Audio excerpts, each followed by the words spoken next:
ओम शांति।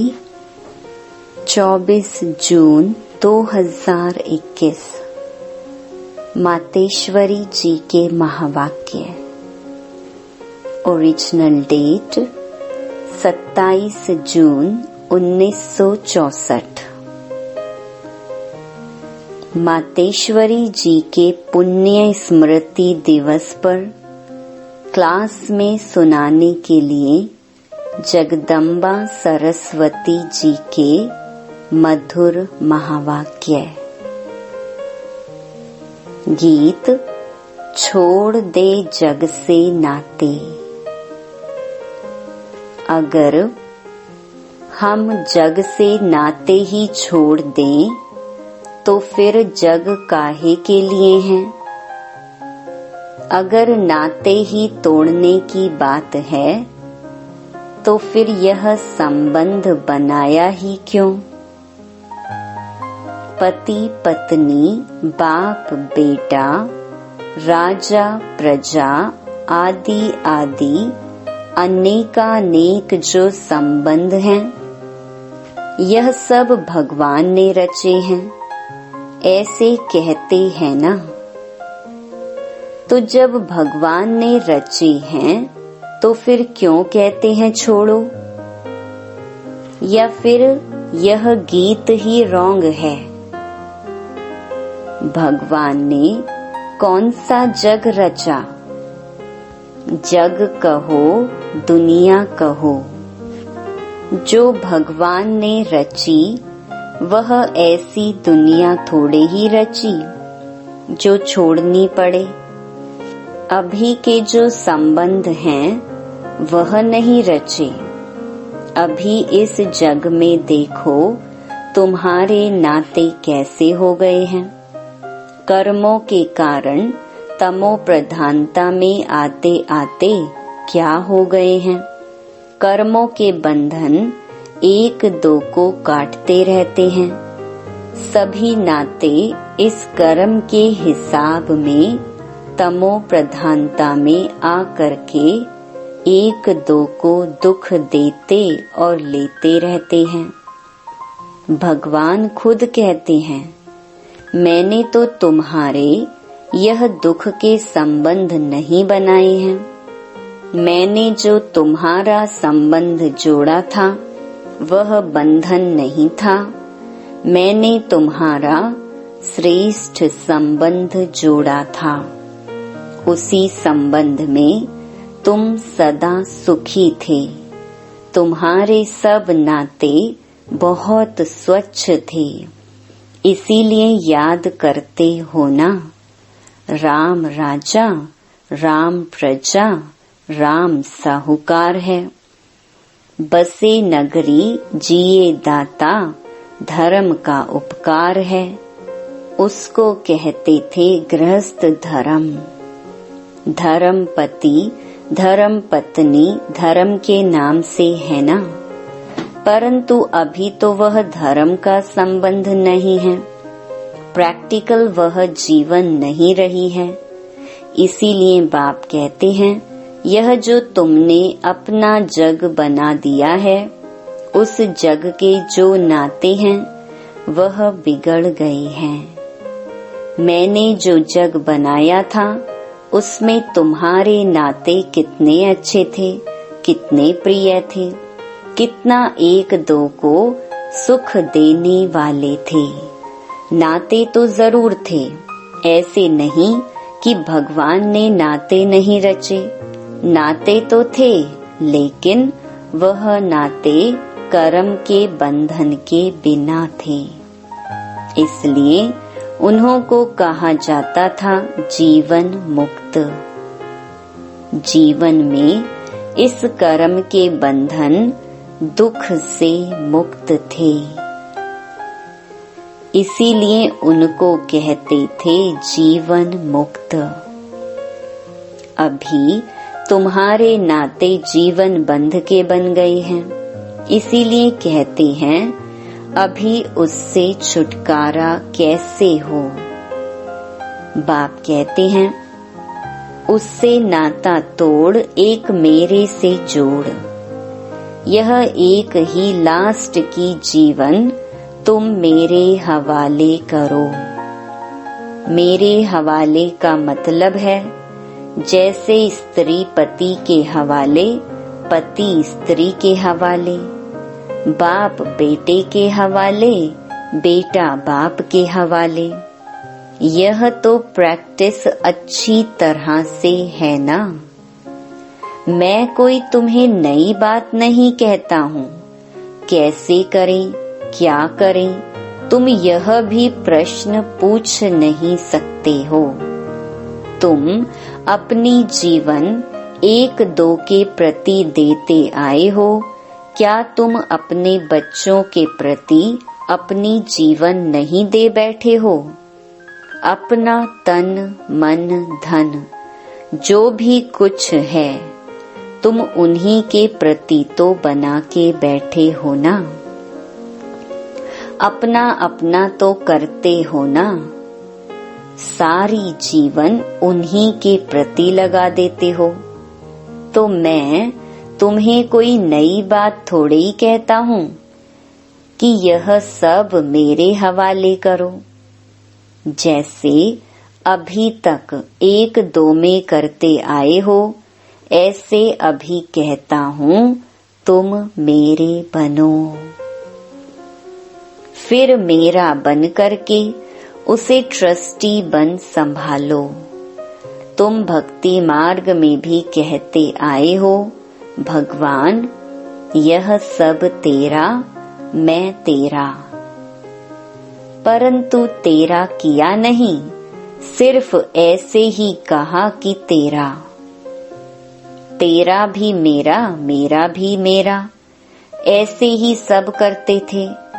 लेकिन अब वह ठगी तो नहीं चलेगी ना। तेरा भी मेरा तो मेरा भी मेरा नहीं। अब यह तेरा मेरा खत्म करना पड़ेगा। अभी मैं तेरा तो उसमें सब आ गया। बस मैं तेरा। बाकी ऐसे थोड़ी ही है कि उनका भी मेरा, अपना भी मेरा। ऐसी ठगी करने का क्या फायदा? क्योंकि हम ही अपने को ठगेंगे, उस परमात्मा को तो कोई ठग नहीं सकता। पहले कैसे कैसे ठगी करते रहे, लेकिन ठगते ठगते खुद ही दुखी अशांत बने हो, क्योंकि धोखा तो तुम ही खा रहे हो। इसीलिए अब बाप कहते हैं वह सब छोड़ो। देह सहित सब संबंधों से बुद्धि हटा करके अभी मेरे से जोड़ो। फिर अपनापन नहीं रहेगा। अभी तक मेरा मेरा कहते दुखी होते रहते हो, फिर बुद्धि उधर जाती है तो कहते हो क्या करूं, कैसे करूं। अगर तुम किसी में लटकेंगे तो नतीजा क्या होगा?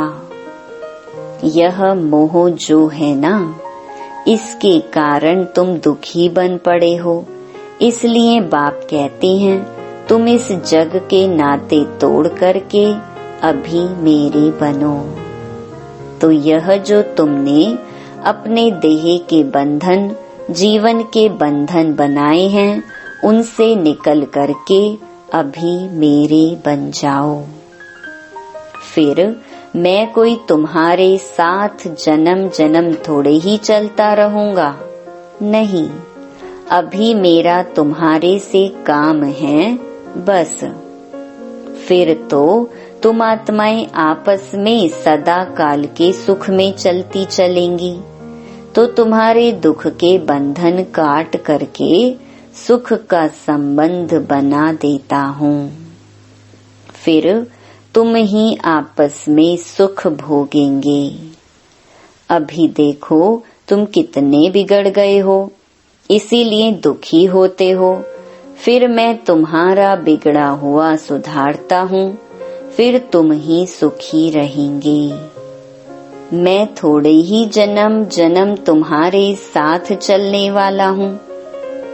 मैं तो सिर्फ तुम्हारी बिगड़ी को संवारने के लिए कहता हूँ, अभी मेरे बनो। सो भी क्यों कहता हूँ? क्योंकि मेरे फरमान पर चलने से तुम्हारे लिए सब सहज हो जाएगा। मैं तुम्हें यह सहज युक्ति देता हूँ। तुम प्रैक्टिकल में मेरे होकर के चलो तो यह युक्ति काम में आवे। जैसे कोई किसी के गोद का बच्चा होता है, फिर उनका ही नाम प्रैक्टिकल चलेगा ना। ऐसे तुम भी प्रैक्टिकल मेरे हो करके चलने से तुम्हारा ही भाग्य बनेगा। बाप तो बड़ी सीधी सहज एकदम सिंपल बातें बतलाते हैं। उसे भी देखो, कोटों में कोई ही धारण करने वाले निकलते हैं। बाप कहते हैं, इस छोटे से संगम युग में तुम्हारे देश इस कॉर्पोरियल दुनिया में तुम्हारे लिए ही आया हूँ। तो कम से कम जितना टाइम है उतना टाइम तो कुछ हमारा ख्याल करो। बाबा के बने हो तो कम से कम इतना टाइम तो शुद्ध रहो। फिर तो तुम्हारी ऐसी प्रारब्ध बन जाएगी जो तुम्हें उस दुनिया में मेहनत नहीं करनी पड़ेगी। अभी थोड़ी मेहनत की बात है। अभी तुम कैसे भी करके मर मिट करके भी पवित्र रहने की प्रतिज्ञा करो। अपनी दृढ़ता रखो। अपनी धारणाओं में रहने का पूरा प्रयत्न करो। बाप तुम्हें साफ साफ बतलाते हैं, तुम सिर्फ इतने थोड़े टाइम के लिए यह मेहनत करो। मैं तुम्हें और कोई मेहनत नहीं कराता हूँ। तुम्हें जितना मिलता है उसकी भेंट में कोई मेहनत ही नहीं है। अभी घी के घड़े मत बनाओ। यह करूँगा, वह करूँगा, दुनिया क्या कहेगी, वह क्या कहेंगे। अरे दुनिया क्या कहेगी, छोड़ दो इसे। अभी यह दुनिया ही जाने वाली है, लेकिन उन बिचारों को यह पता थोड़ी है। इसीलिए बाप कहते हैं, यह मत सोचो। अब तो मौत सामने खड़ा है। तुम इतना लंबा चौड़ा जो बनाकर बैठे हो, यह सब वेस्टेज कर रहे हो। अभी बाप कहते हैं, उस वेस्टेज को बचाओ। इस शरीर निर्वाह के लिए जितना चाहिए उतना भले करो। जितना तुम्हारा क्रिएशन के साथ हिसाब किताब है उतना करो। मैं कहाँ संभालूंगा, इसे तुमको ही संभालना है। जो जरूरी है वह तो तुमको फ्री करता हूँ, लेकिन अभी यह जो एक्स्ट्रा रच रहे हो उसके लिए मना करता हूँ, क्योंकि अभी वह तो गिरना ही है। क्यों अपना फालतू समय गंवा रहे हो? इन फालतू के झंझटों से ही तुम दुखी हुए हो। उन झंझटों से तुम कैसे छूटो वही तो तुम्हें बतलाता हूँ। फिर भी बैठ करके अनेक बहाने लगाना यह कहाँ की रीति है। फिर बाप भी कहते हैं कि देख लेना, अभी अगर मुझे सीधी उंगली नहीं देते हो, हाथ नहीं देते हो, तो फिर मैं ऐसे नाक पकड़ के ले चलूंगा। नाक पकड़ेगा तो फिर दम घुटेगा, फिर दुख होगा, सजाएं खानी पड़ेंगी ना। इसीलिए कहते हैं, अभी हाथ में हाथ देकर सीधा चलने का टाइम आ गया है। अगर सीधी तरह से नहीं चलेंगे तो फिर मेरे हाथ में तुम्हारा नाक भी तो आएगा, फिर देख लेना। फिर उस समय कुछ नहीं हो सकेगा, ना कुछ कर सकेंगे। इसीलिए बाप कहते हैं, बच्चे अब तुम मेरे हो करके, मेरे पास आ करके, मेरी बातों को सुन करके अगर फिर भी कुछ नहीं किया तो उनके लिए बहुत कड़ी सजाएं हैं। इसलिए जिन विचारों को पता नहीं उसकी तो बात अलग है, बाकी जिन्हों को पता है, जो बैठ के सुन के फिर इन्हीं बातों में गफलत की, तो उनकी तो खैर नहीं। जैसे 10 गुना फायदा वैसे 10 गुना नुकसान होगा।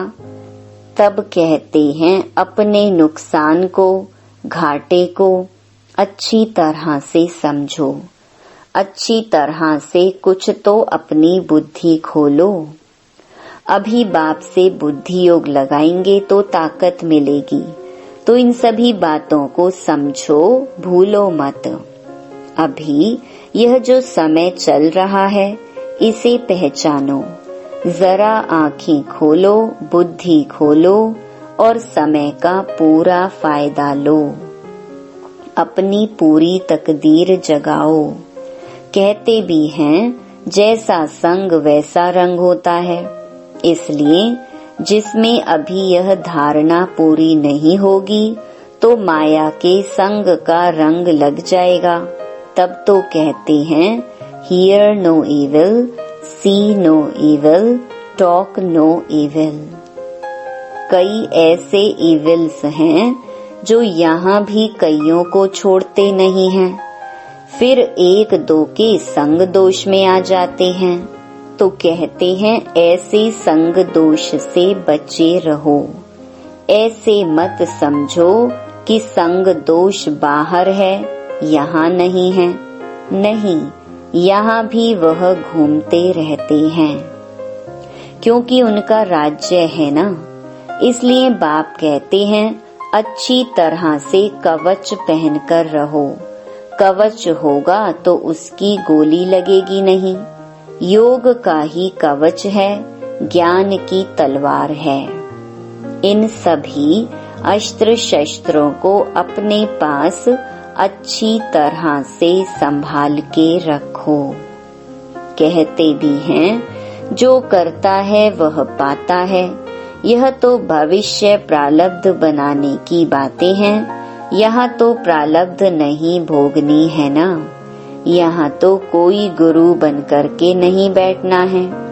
इसमें कोई मिसअंडरस्टैंड ना करे, इसीलिए सब समझाया जाता है। तो यह सब बातें ध्यान में रख करके अपने को सेफ रखना है। यहाँ कोई खर्चे आदि की बात नहीं होनी चाहिए। अभी यह सब खर्चा दूसरों के कल्याणार्थ ही यूज करना है। एक एक पाई भी सब इसी कार्य में लगाना है। अच्छा, दूसरी मुरली। चढ़ती कला में जाना है तो अपने जीवन की सारी जवाबदारी उनके हाथ में समर्पण कर दो। बहुत मनुष्य ऐसा प्रश्न पूछते हैं, इतना ज्ञान सुनते हुए भी हमारी अवस्था आगे क्यों नहीं बढ़ती? आगे बढ़ने में रुकावट क्यों? अब यह समझानी उन्हों के प्रति दी जाती है जिन्होंने इस मार्ग में चलने का कदम रखा है। परंतु जब तक अपनी जीवन मन वाणी कर्म सहित सरेंडर कर इनका नहीं हुआ है, तब तक वह अतीन्द्रिय सुख महसूस हो नहीं सकता। यह एक ईश्वरीय लॉ है। जब उनका सहारा लिया है तो दिल से उसके आगे जीवन अर्पण कर देनी है, अर्थात पूरा वारिस बन वर्षा लेना है। तो इस नशे में रहने से उस अवस्था में उल्लास भर जाता है और फिर ज्ञान की धारणा होने से औरों को आप समान बनाने की ताकत आएगी। बाकी ऐसे नहीं समझना कि मानसिक रूप से हम अर्पण हो चुके हैं, नहीं, यह तो अपने को ठगना है। जब बाबा प्रैक्टिकल में आया हुआ है तो बच्चा भी प्रैक्टिकल में बनो। फिर बाबा उनके जन्म पत्री को जान कैसे भी डायरेक्शन देकर चलावे। उसमें पहले घुटका आएगा, परंतु अंत में समझेंगे कि इसमें ही हमारी चढ़ती कला है। तो अपने जीवन की सारी जवाबदारी उनके हाथ में समर्पण करनी है। बाकी गुरु पिछाड़ी गुरु बन कोई उनकी गद्दी पर नहीं बैठना है। अब इन सभी बातों को बुद्धि में रखो, तब ही अवस्था ऊंची जा सकती है। अगर ऊंच नहीं चढ़ते हो तो जरूर अपनी ही दिल अथवा धारणा में कोई कालापन है, समझा? अच्छा, मीठे मीठे बच्चों को याद प्यार, गुड मॉर्निंग। वरदान: अपने श्रेष्ठ स्वरूप व श्रेष्ठ नशे में स्थित रहे अलौकिकता का अनुभव कराने वाले अंतर्मुखी भव। जैसे सितारों के संगठन में विशेष सितारों की चमक दूर से ही न्यारी प्यारी लगती है, ऐसे आप सितारे साधारण आत्माओं के बीच में एक विशेष आत्मा दिखाई दो। साधारण रूप में होते असाधारण व अलौकिक स्थिति हो तो संगठन के बीच में अल्लाह लोग दिखाई पड़ेंगे। इसके लिए अंतर्मुखी बनकर फिर बाहर मुक्ता में आने का अभ्यास हो। सदैव अपने श्रेष्ठ स्वरूप व नशे में स्थित होकर नॉलेजफुल के साथ पावरफुल बनकर नॉलेज दो, तब अनेक आत्माओं को अनुभवी बना सकेंगे। स्लोगन: रावण की जायदाद साथ में रख ली तो दिल में दिलाराम ठहर नहीं सकता। ओम शांति।